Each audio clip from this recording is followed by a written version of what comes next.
check this out. Look at the fruit on this persimmons. This thing is amazing. Hello, beautiful subscribers. It's July 9th here, southeastern Pennsylvania, zone 7A. And today we're at my buddy Jason's house. He has over 20 fruit trees, and we're gonna be checking it out. Asian persimmons, Asian plums, Asian pears, figs, peaches, persimmons, even some melons.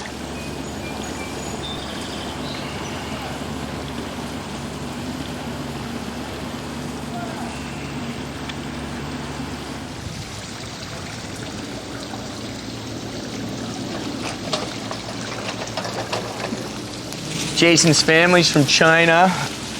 Every time I ask him what his favorite fruit is, they say Asian pear.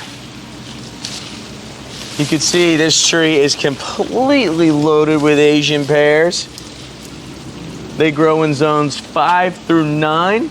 Look how perfect these leaves are for not spraying. Could never get away with this if it was a stone fruit here in Pennsylvania. So Asian pears are extremely easy to grow. Highly recommend them. Asian pears get 15 to 30 feet tall.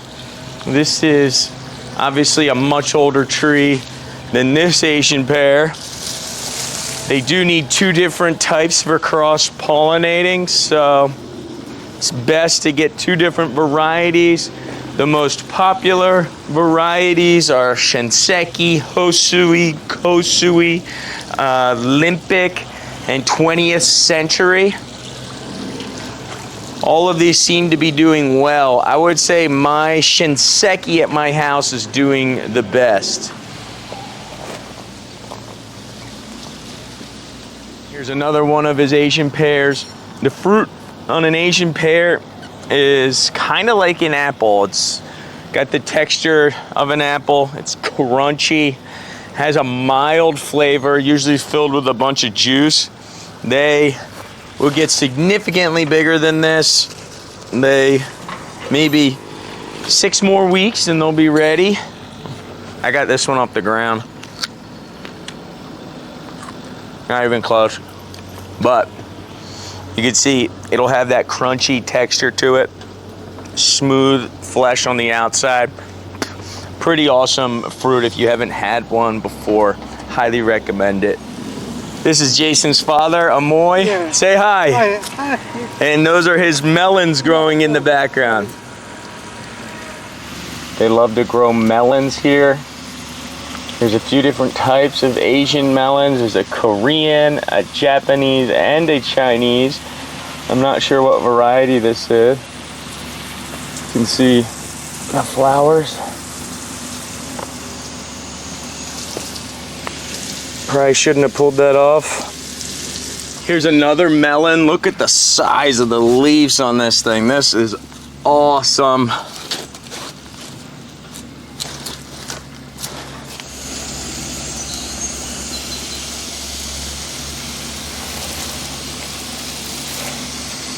Look how beautiful this tree is. The Asian persimmons stays ornamental like this. It's got beautiful big leaves on it. 0 spraying here. No problems whatsoever. Asian persimmons can grow in zones 7 through 10. This tree is absolutely loaded with fruit. Looks to be some sort of Fuyu variety, non-astringent from the looks of it, but we're gonna have to come back later and steal some fruit. Here's a giant Jujube. This is one of the biggest Jujubes I've ever seen.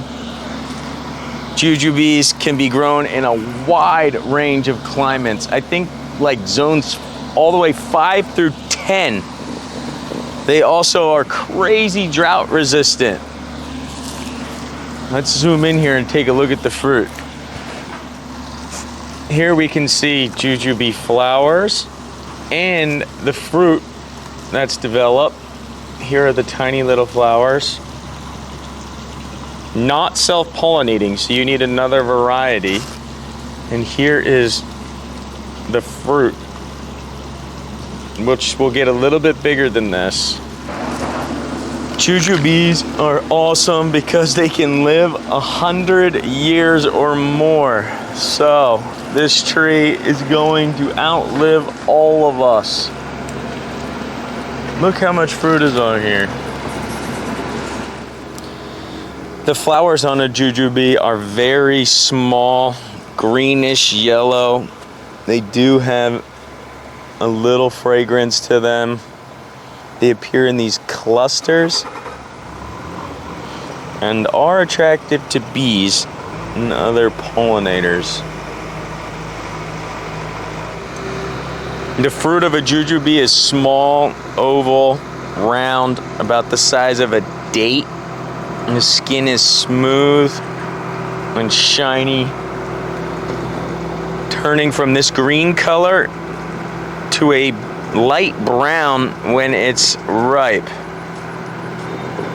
Here's another persimmons. I have literally never seen this persimmons before. We are gonna zoom in here and check it out. I have no idea what it is. The leaves are different than the normal Asian persimmons, and the fruit is much smaller than a normal Asian persimmons. This is even smaller than a Saijo persimmons I have at my house. Let's zoom in here. Hopefully you guys can help me figure out what this is, but look at the backside of these flowers or fruit. I mean, look at the fruit on this. This is not normal. And we are definitely gonna have to come back. Look at all this. Probably shouldn't have broken that.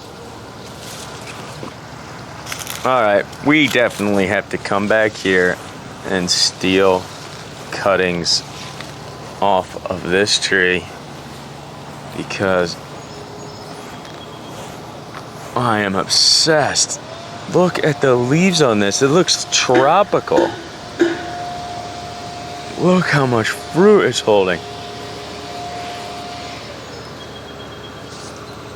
Which persimmons is smaller than a Saijo, however you guys pronounce it? So that'll help us narrow it down. Look how cool this fig is. It's completely loaded. It's giant. I don't really ever see them cover these. Oh, wow. Check that out. Wow. Probably not ripe yet. Oh, it's sweet.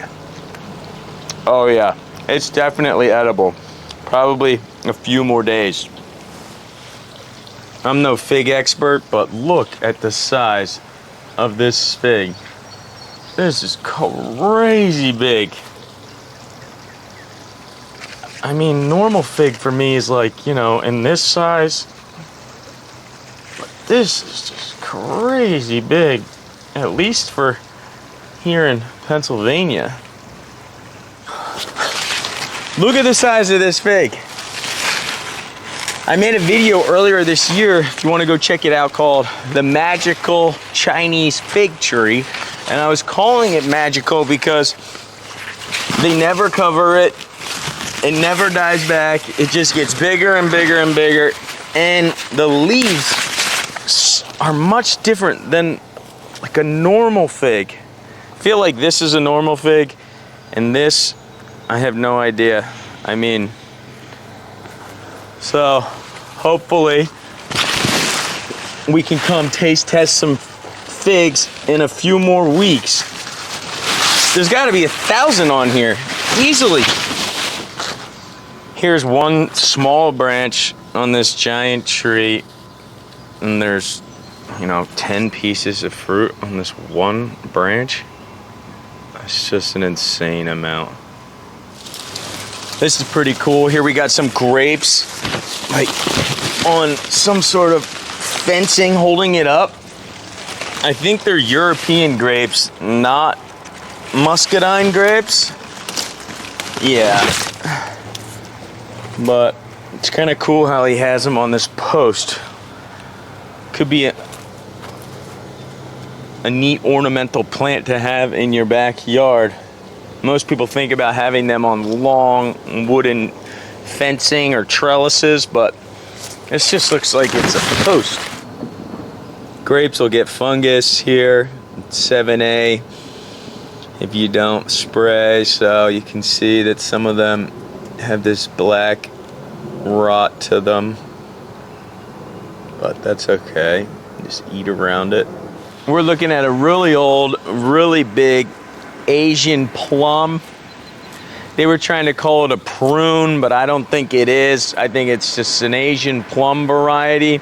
And like I said, they don't spray. No fungicides, no insecticides. And this is what will happen to your stone fruit here in Pennsylvania. Just riddled with black knot fungus, riddled with plum curculio damage. There is not a single piece of fruit on here because the tree is struggling. Now, the Asian persimmons, the Jujube, the Asian pear, perfectly fine, no spraying at all.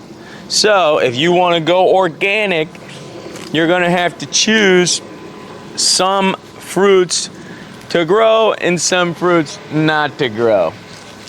Here's the black knot fungus, and that's just really causing this tree to struggle. And once trees get stressed out, they tend not to hold any of their fruit. This tree should be covered with fruit right now, but it's not.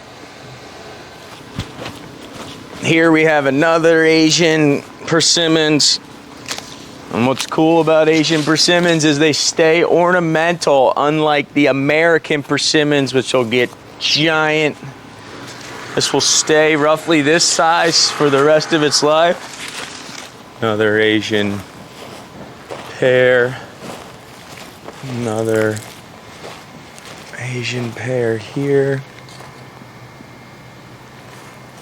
And an Asian persimmons. It's just incredible how well they do without any pesticide treatments. Here in Pennsylvania, people plant a dogwoods and a crabapple or a crepe myrtle or a purple plum, ornamental trees around their house. But look how nice this looks. This is a persimmons. Will give you and your family tons of fruit with minimal effort. And it's also an ornamental. Here's another enormous fig tree. Pretty crazy for Pennsylvania since we do get really cold winters and most figs will die back. But they're doing great. Actually, this kind of looks like a European pear. Yeah, this might be a European pear. Looks a lot different actually. See the color difference in the leaves too?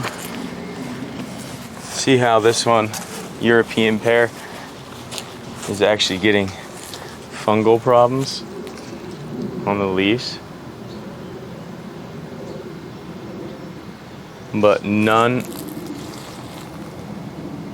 on the Asian pear.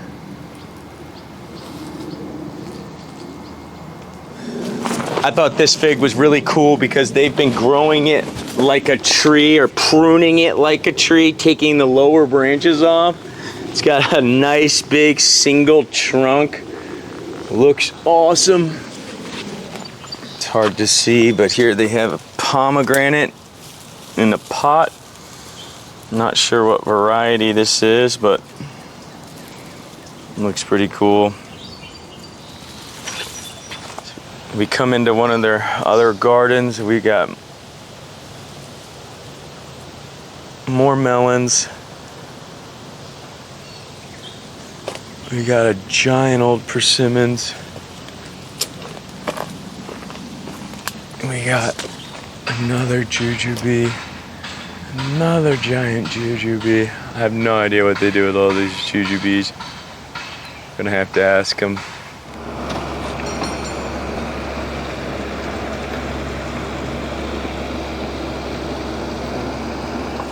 Look at the trunk on this Asian persimmons. It's gotta be 25 years old at least. And this is the more normal size for like a Saijo persimmons this time of year. So that other one with the tiny little fruit, it's exciting. Here we're looking at two of his peach trees, at least 10 years old each. Unfortunately, peaches take way more effort and maintenance than an Asian persimmons. They need to be thin, they need to be sprayed, they need to be pruned. So we'll zoom in here. They're not actually doing that well. To get a good peach, you want one every 6 inches. So you have to get in here, thin all these out, or none of them will ripen up. Good thing is I have lots of peaches to trade Jason. It's so humid here in Pennsylvania that it's hard to grow stone fruit without spraying a fungicide, but this is brown rot fungus, and you can try and combat this with airflow, lots and lots of pruning, but these trees haven't had either. So if you're gonna grow stone fruit in Pennsylvania, it's much harder. You can see the fruit riddled with insect damage. It's oozing out. Even if this made it to maturity, it would be no good, these peaches. Well, thanks for watching, everybody. Today's video was a fun one. I'm glad I got to share Jason's property with you guys. Here's a shot of all their green beans and the beautiful Asian pear in the background. Like always, hit that subscribe button, and I'll see you guys in the next video. Okay, bye-bye.